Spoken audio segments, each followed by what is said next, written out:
Hello, everybody. Today we are showing the results from the March Art Dare, and we are announcing the May Art Dare. Welcome to Art Prof. We are a global art party. The March Art Dare was expressive drawing, and we asked you to experiment with mark making to create movement and expression. Tell us in the comments, what did you have for breakfast? I just had what did I have? A cereal bar. That's it. It was really boring. What was your breakfast? We had these little bread rolls, and I just toasted them and put some jelly and stuff on them. That was about it. That It sounds tasty. was good. I enjoyed it. Okay, the first artist is Helerman, who talks about the interaction between oil pastels and wet watercolor and acrylics, and explains I tried to use colors for a sense of coherence, pushing it around, creating interesting edges combined with the marks they create when not held properly. Well, we have a bunch of pieces here from Moss. And what do you think about the change of material? Because we have a couple materials here. Yeah, I think that's wonderful, and I think it fits with the overall shapes and marks that are being made.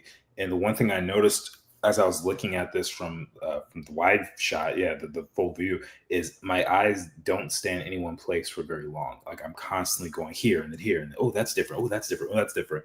And I think that works really well for a piece that's more abstract like this, and because the whole point is the mark making is to make it different. So I think you did a really good job with that.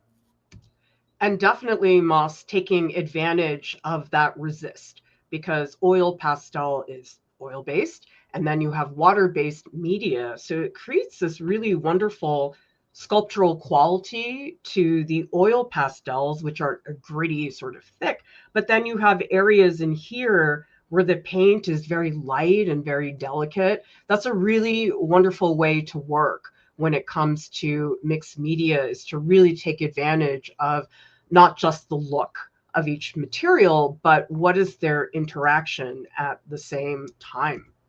Now, going back here, I also noticed, Jordan, the use of value. What do you think about that? Yeah, I mean, value is probably the strongest tool that I can think of to get your eye to focus on something. And so and you're balancing it very well, especially towards the middle section of the piece, where at the bottom left we're kind of got this purplish blue line going up, and then I see this dark area of value, and then it gets lighter, and you skip to the other side, dark again, then light again. Like it's very well balanced, and it really takes my eye through the entire piece. By the way, everybody, tell us in the chat, how many of you have done an art dare in the past? And what do you like about the art dares? Because I just love every time I open the Discord that I see this wonderful flood of people sharing works in progress, getting ideas from each other. It's one of my favorite areas of the Discord because people are so wonderful and supportive of each other. Now, another thing that I really love about this is in terms of color, there is definitely an emphasis on warm and cool colors, because you have this fresh, cool lavender, but then you have this peachy color up here, but then this warm gold in the center. So, Moss, you tackled a lot of things going on in this piece in terms of the formal elements of your painting. Okay, the next artist is Bella V. And Bella talks about Bella is someone who struggles quite intensely with PMS syndromes, rage, debilitating sadness, brain fog, overall inability to feel in control. And when that torturous week, Bella says, finally comes to an end, feels like a gift, being able to free myself again, joyous and energetic. And we've got a bunch of pieces here from Bella. So I'm going to scroll through a bunch of them, and then we can come back and take a look. Well, Jordan, what do you think about this range? Because Bella did many pieces, and they're all so different from each other.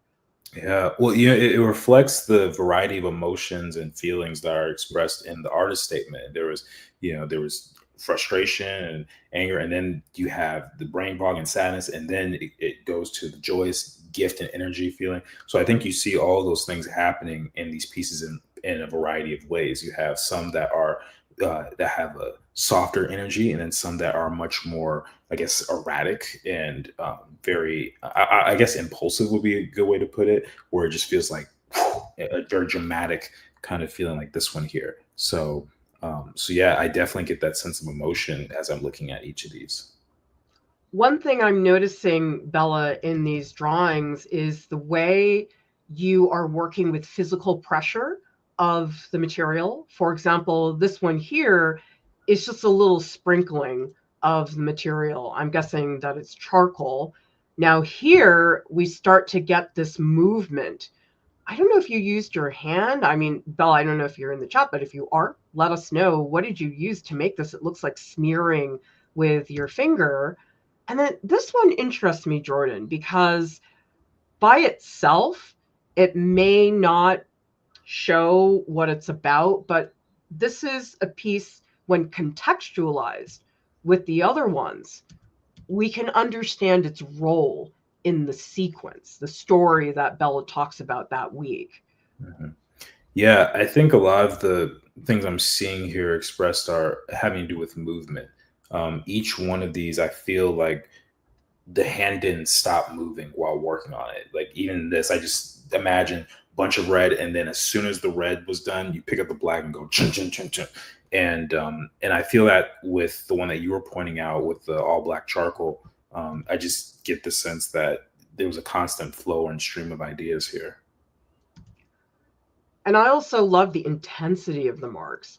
For example, if I compare this one, which is very soft, subtle, light in contrast, and then I go here, this is really startling because the first image that we saw was so subtle and soft. And then to look at this in contrast to a piece like this, that's where creating a piece that's sequential can be very powerful, because we look at the pieces and we say, okay, how does this one compare from the last one? This one is just all over. This one, things start to break apart a little bit more. The marks feel more separate.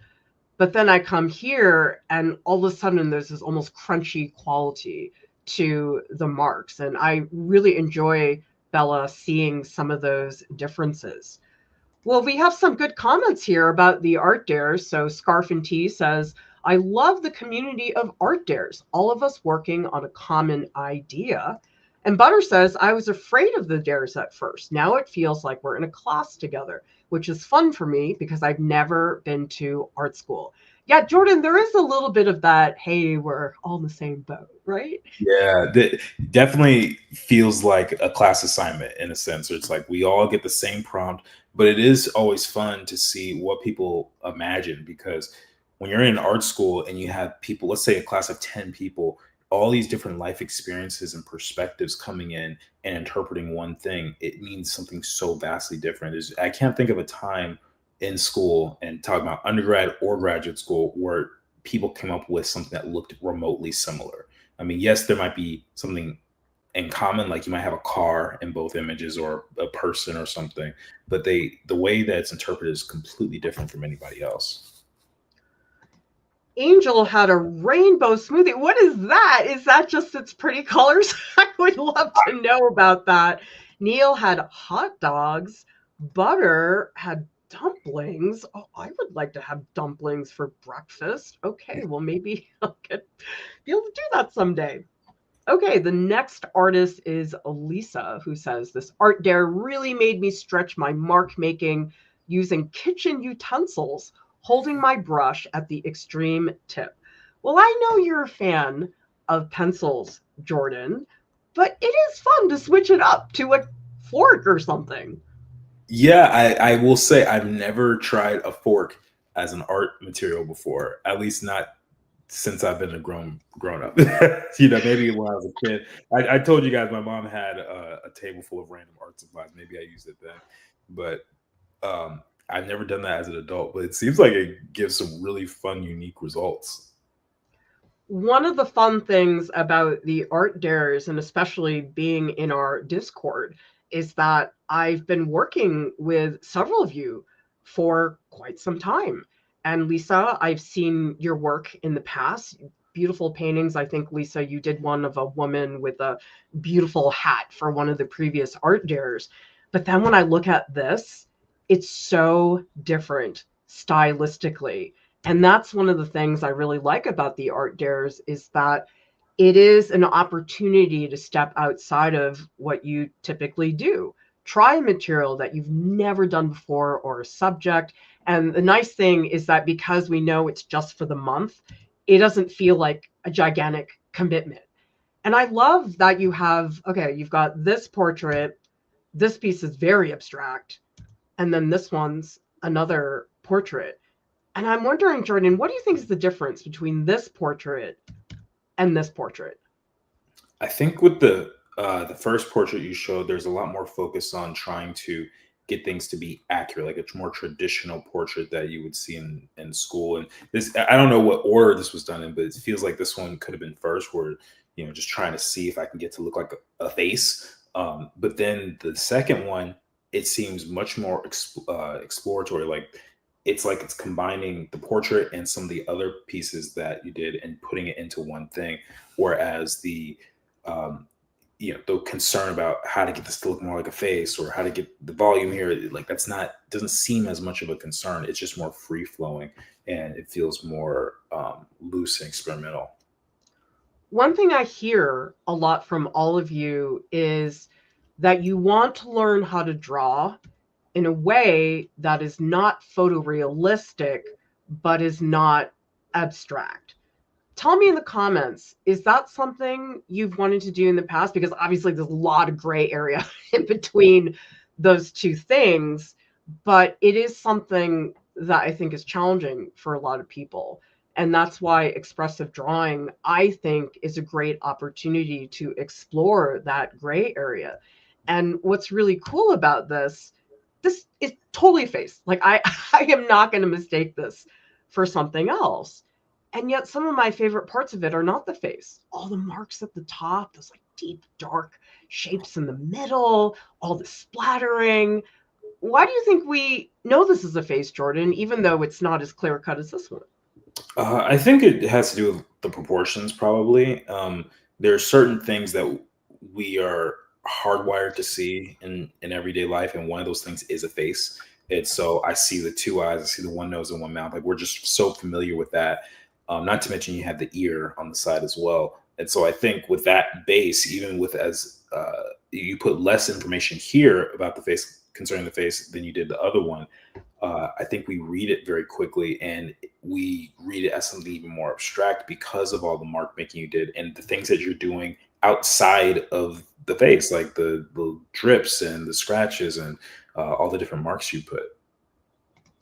Lovis says, like how the second piece looks like a riverbank with reflections without losing the abstract feel. And Leah's asking, is this ink? So many cool marks, so expressive. And Butter says, so interesting how giving up a bit of control can add to expression, such movement. Yeah, a lot of this is about giving up control, which as a control freak is very difficult to do. Okay, let's take a look at the next artist. This is Nancy, who says, I find that making random marks with India ink is very cathartic and randomly move my brush around, recenters and grounds me. I keep piles of marks, use them later for mixed media. And there's so many materials in here. There is sepia, black ink, there's clayboard, which is the surface, and also sheets of vintage sheet music, mashup of song lyrics, a lot going on here. Well, what do you think about all those things being put together into a single piece? I think it's immensely ambitious and incredible that you're able to merge all those things. I think most people would get overwhelmed by trying to put so much together, and the fact that you were able to find a way in your mind to say, "I'm going to use a portion of this and a little bit here and a little bit here." I think that is masterful work, and the ability to balance that can be very challenging, even for a very experienced artist. So Very good job. So much beautiful work, Nancy, in terms of the transparency. I really like, for example, here we can see the vintage sheet music, but we can also see the writing that's on top. And that is creating a lot of depth in your piece, that you have multiple layers, but all of those layers are visible to some degree. And sometimes some of the parts are super opaque, where let's say over here, it's a very simple black shape.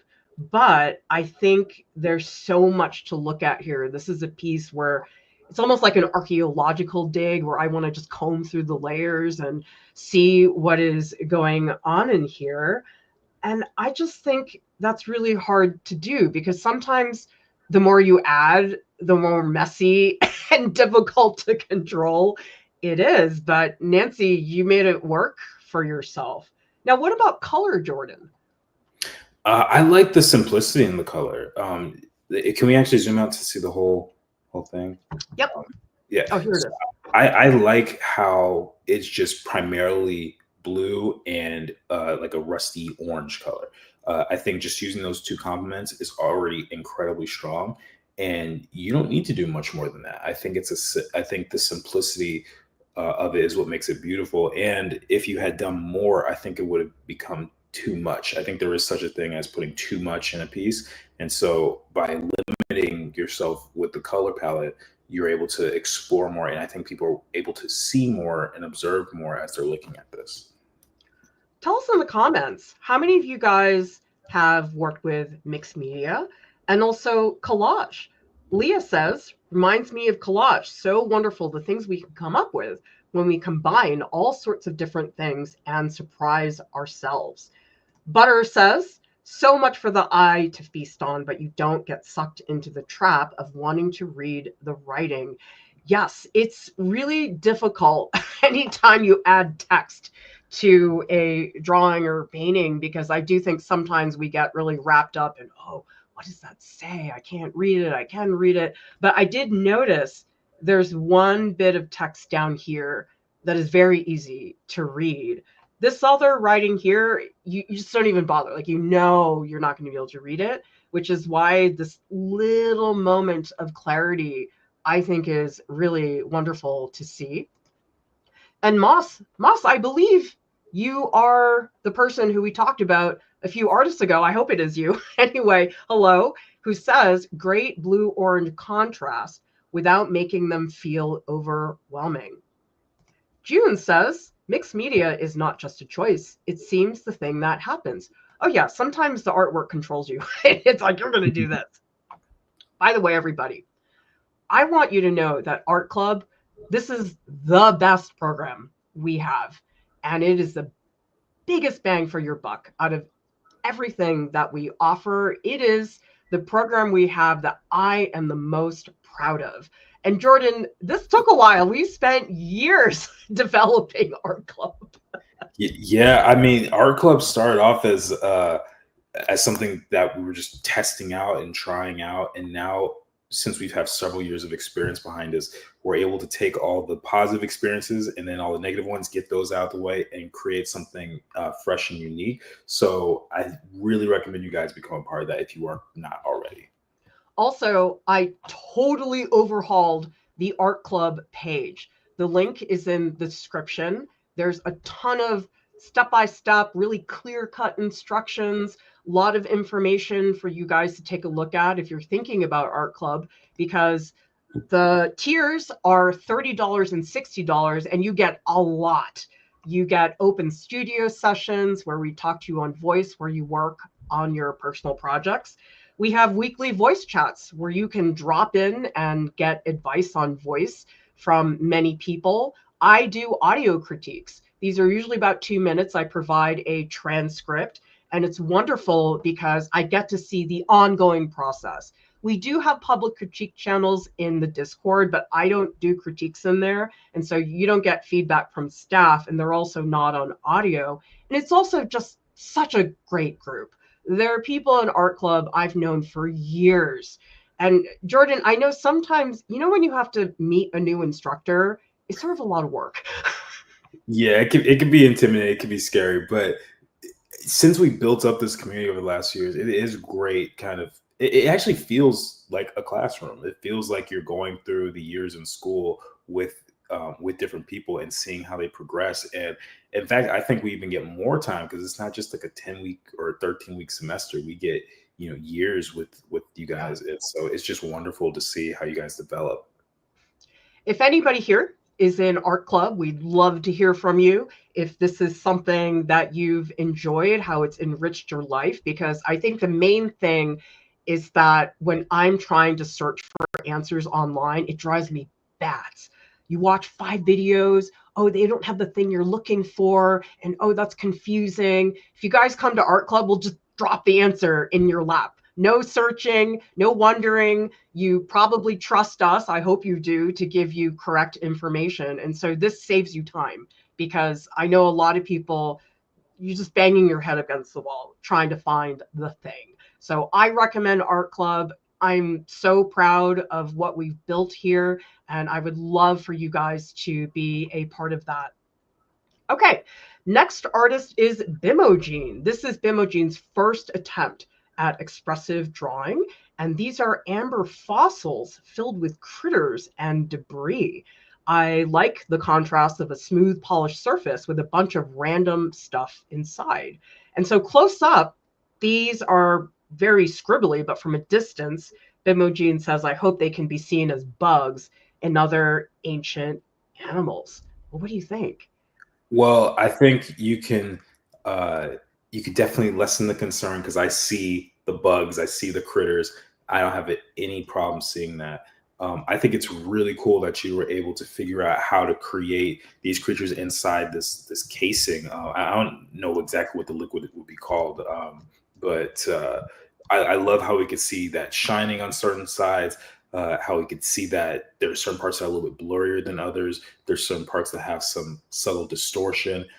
Things like that are, I think, are really key to helping sell this scene that you're creating. I really think it's great.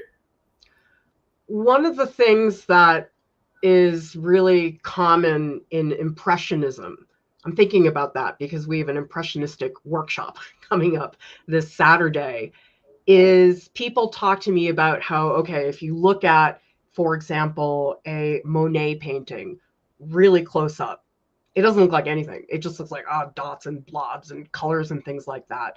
But the thing is, when you step away, that Monet painting looks like a cathedral. And I feel like this is a similar thing where really up close, it looks like these random marks. But the thing is, when we get further away, we realize, oh, it's a dragonfly. And so I love this, that up close and from far away, Bimogene is a different experience with your piece. Now, what about these highlights, the sheen of the amber? Yeah, I think that's a great touch. I think that that is honestly the thing that really sells that they're encased in something because otherwise it'll probably just look like some sort of puddle or some sort of like hollow cavern in the ground or something. But when you have the highlight and it's going over the things inside of the amber, then it really changes your perception on what's happening. And you get to see, oh, it's actually a smooth surface, despite the fact that the things inside are more rough or they have different textures. So I think that that's a great touch. And if you were to continue doing images like this, make sure you still include that highlight because that really sells it. I think it's amazing, Bimogene, that you captured a super shiny, smooth thing, and then the grittiness of those creatures that are inside. That is so difficult. Those two things are incredibly different from each other. And the fact that you came up with the drawing technique to express both and then make them cohesive within a single drawing is really fantastic. Neil says that dragonfly is so delicate. Leah says that's so neat. Really love this. Butter says this is the kind of treasure that I want to keep in my pocket and touch the smoothness, occasionally pulling out to observe. Oh, I know. It's like there's a whole universe in one of these pieces of amber. By the way, lurkers, I know there are 34 of you here. Say hello or me. Say hello or me if you're a lurker, because we love seeing your names and what you guys are up to. So yeah, you don't have to. I'm just saying, I would love to see you guys just for a second. Okay, the next artist is Divya. And Divya used images from our photo collection, came across this portrait. I resonated with it so much, I thought it's perfect. And I chose this background to give a feeling of the whole world closing in. What do you think? I love this. There's a lot of emotion here. I think the gesture of the hand covering the face is really solid. The color choice as well, the values between the green and the red also look really, really wonderful. So I think this is excellent. Very cool, Divya, to have you here live in the chat. It's so cool when you guys are able to join us live. I know, of course, it's not always possible, but it's really lovely when we can see you guys in the chat. Well, one thing that interests me is the direction of the marks. For example, up here in the fingers, it's very tight, very neatly articulated. But then when you get to the hair, it starts to feel very ragged. And then even moments like this, where the green enters the red, because this is essentially a complementary color scheme. But I think, Jordan, we've talked about how red and green, people just go, oh, Christmas. Mhm. But this is not like that. This has a really almost somber look to it that's very intense. Yeah, I mean, I think with the Christmas thing, it also depends on the shapes that you're using too, because people usually will put like a triangle shaped tree in a round red circle, and that reads Christmas. But here, it's just you're just putting one color and surrounding it with another, so it's not quite the same feeling. And plus, the mood is different. I look at this and I see something that's filled with anxiety or dread or fear, and I'm not thinking of, oh, happy time, Santa Claus, Christmas, eat cookies time. That's just not coming through my head as I see this. Not remotely. I am so thrilled, Divya, about this section. I think this is such a beautiful transition, the red going into the green. But I also noticed, Divya, this really clear cut shape. I think you have texture from all the different strokes. You have really bold shapes that pop out of it. And also, oh my gosh, this is serious anatomy. Look at those knuckles. Aren't they amazing? They have so much structure to them. It's really fantastic. And by the way, thank you for saying hello, lurkers, from Angie, Karasu. Oh, you told me how to pronounce your name in a last stream. Una, oh my God, I think I said it wrong. Sorry, you'll have to remind me again. You're in one of the workshops coming up, so you'll have to correct me then. Shannon is not lurking, chilling. Karasu saw the gnome and clicked.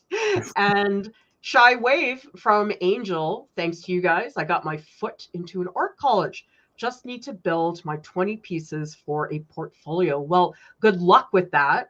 And June has a question. The muting of the colors emphasizes the moods, doesn't it? I love it. Oh, yes, absolutely. Those mute colors make a big difference.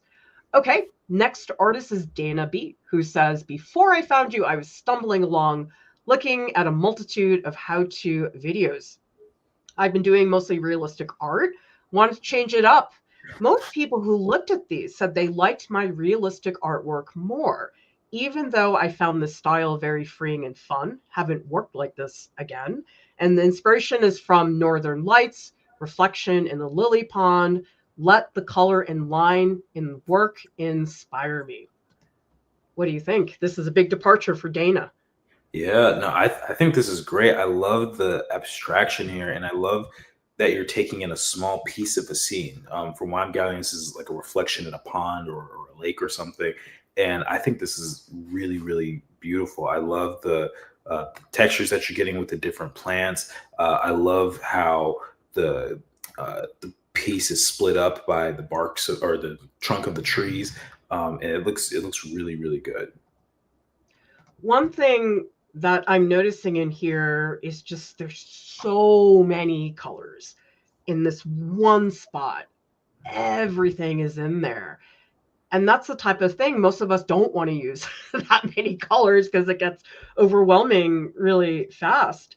But what I also love about this, Dana, is how we watch the progression of how you engage with the material. Because this one, I would say I'm not totally sure what I'm looking at. It feels a little architectural.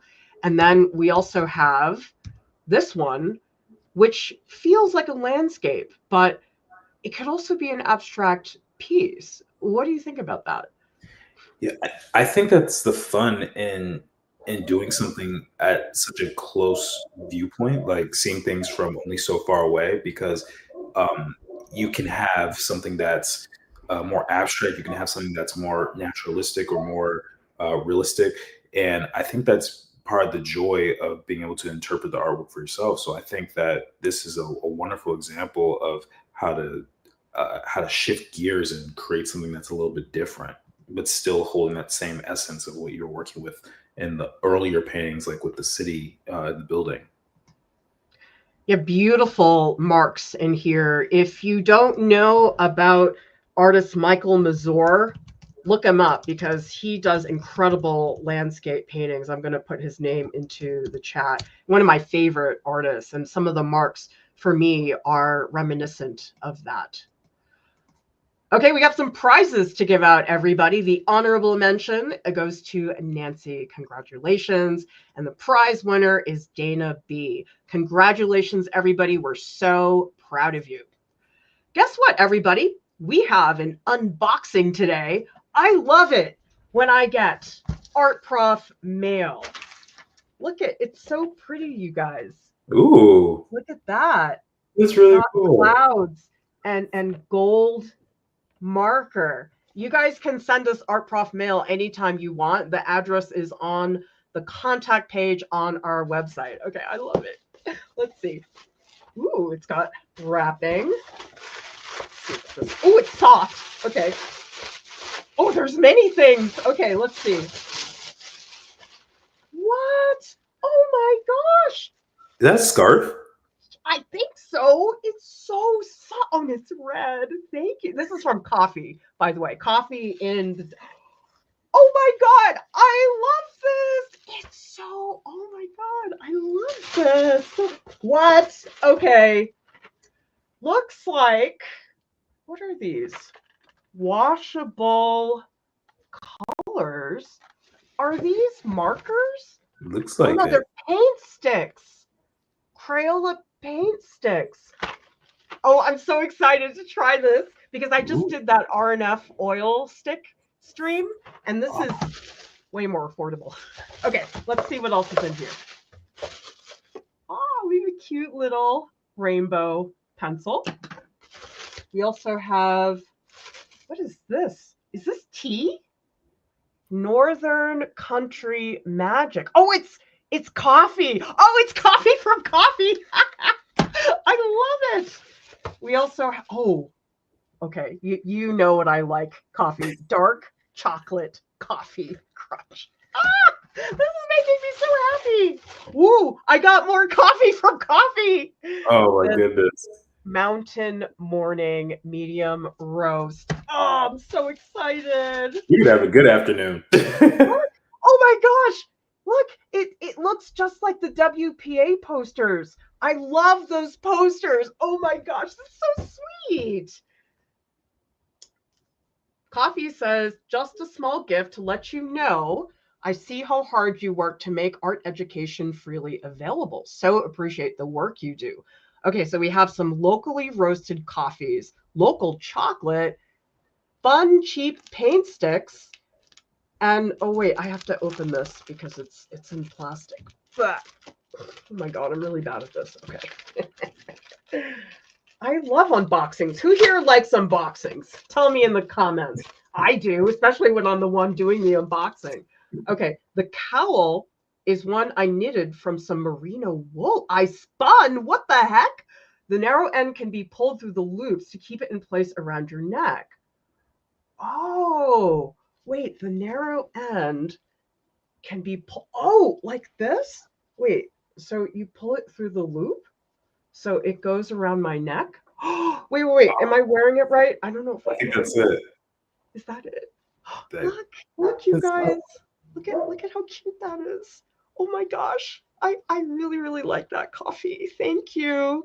That's gonna just the sweetest thing. Oh, thank you so much, coffee. Okay, let's go on because you know what, everybody? We have an art prof share, and it is Butter who completed the painting basics track.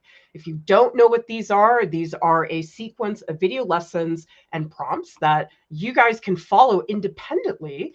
There are 6 lessons, and we can see here a beautiful sky painting from Butter, amazing balance of saturated and muted colors. And Butter says, before Art Prof, I could follow a watercolor tutorial, mimic it very well, but I was frustrated by not having the skills to create my own art. Over the course of the track, I realized what I'd been missing as a self-taught artist was the mindset of a learner, the willingness to be up to trying anything over and over, not be afraid, and even share bad art. Well, we have a lot of things going on in here. There's a master copy, soft pastel pieces, the work with the brayer, and also the, let's see, Butter says, one could argue this has nothing to do with painting, yet this is where the track has led me. I created my own work that I'm excited to keep pursuing. Well, the tracks, they're not a small amount of work. And the fact that, Butter, you did this independently, that's a real accomplishment. Yeah, it takes a lot of self-discipline and desire to be able to do something as challenging as this. And so I really hope you are applauding yourself for being able to complete this because it is a phenomenal journey, and I love the work that you're able to produce in this.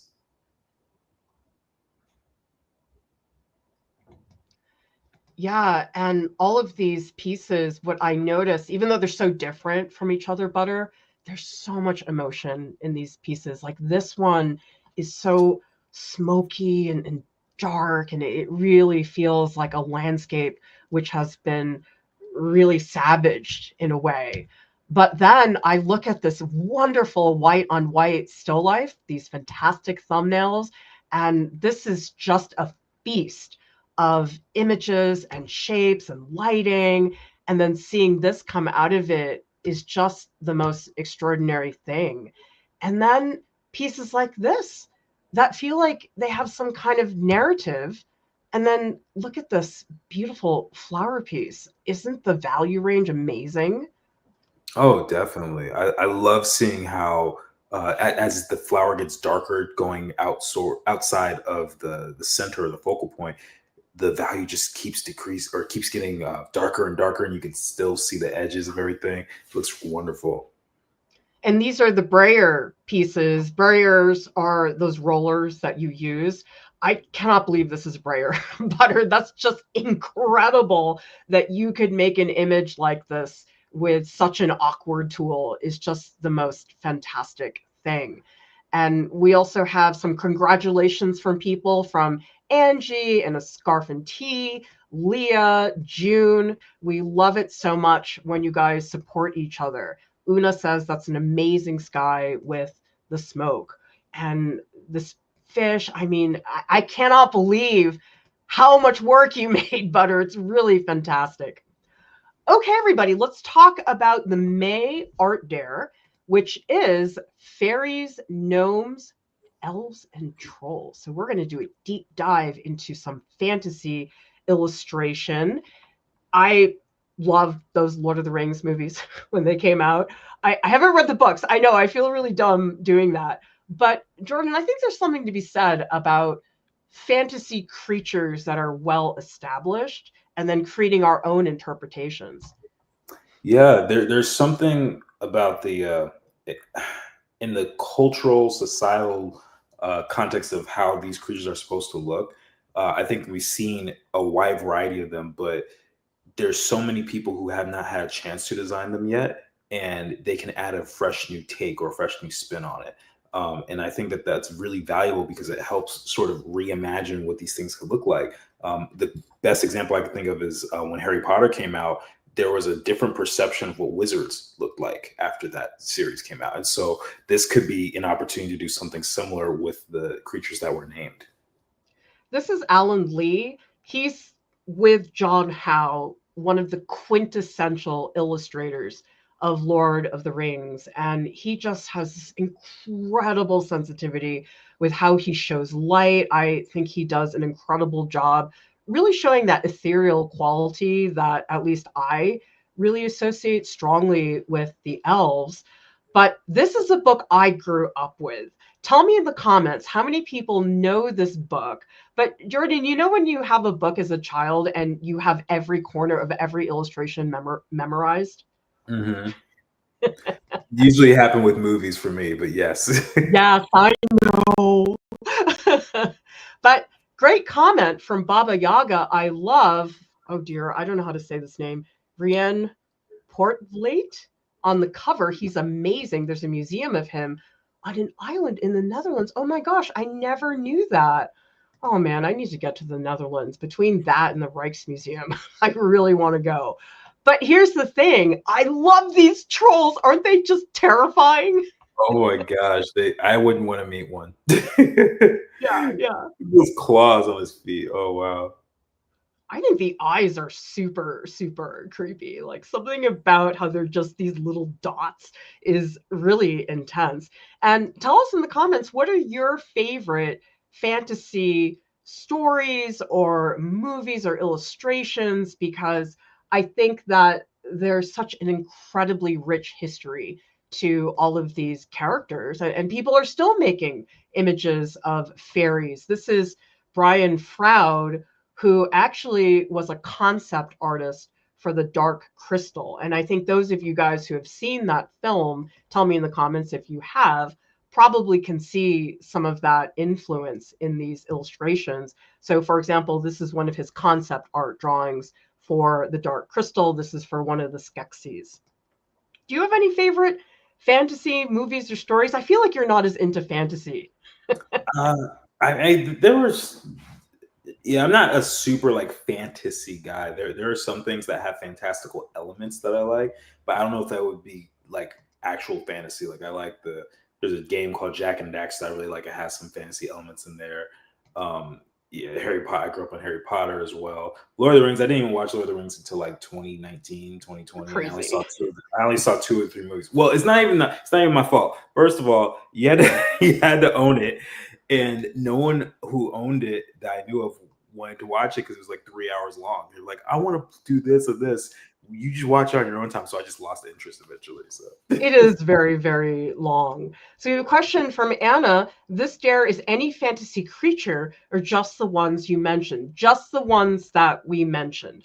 Take a look at the Art Dare page. We do have information on there. That link is in the description. And Una says, is this challenge more about traditional style illustrations, or can we reimagine nature spirits in any way? Anyway, doesn't have to look like these illustrators. You could make paper cutouts of these.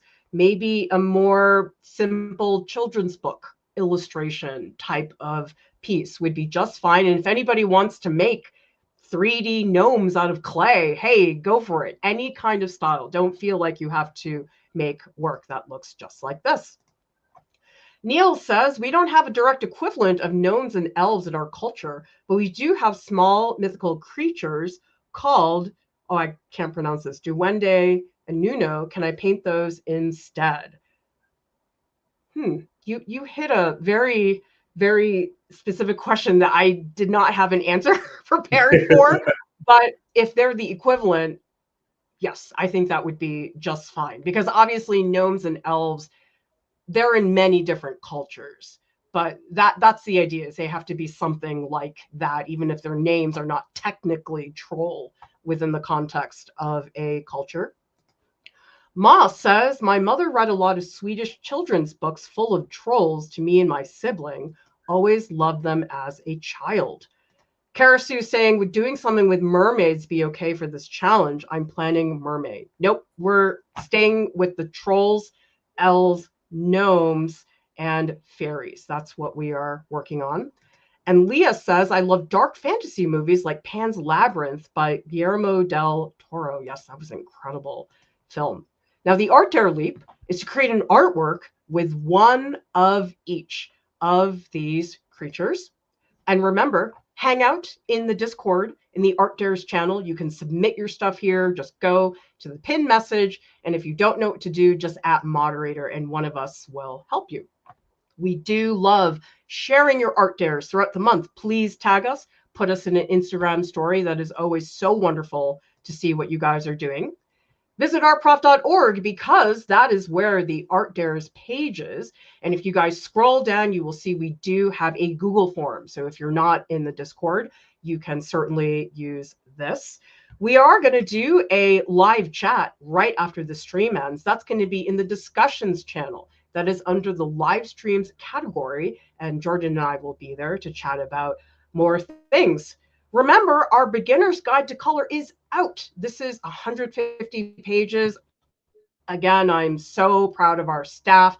I learned so much writing this ebook. It's available on Gumroad. And Gumby would like for you to join our global art community by subscribing to this channel. Thank you so much, everybody. We will see you next time. Bye.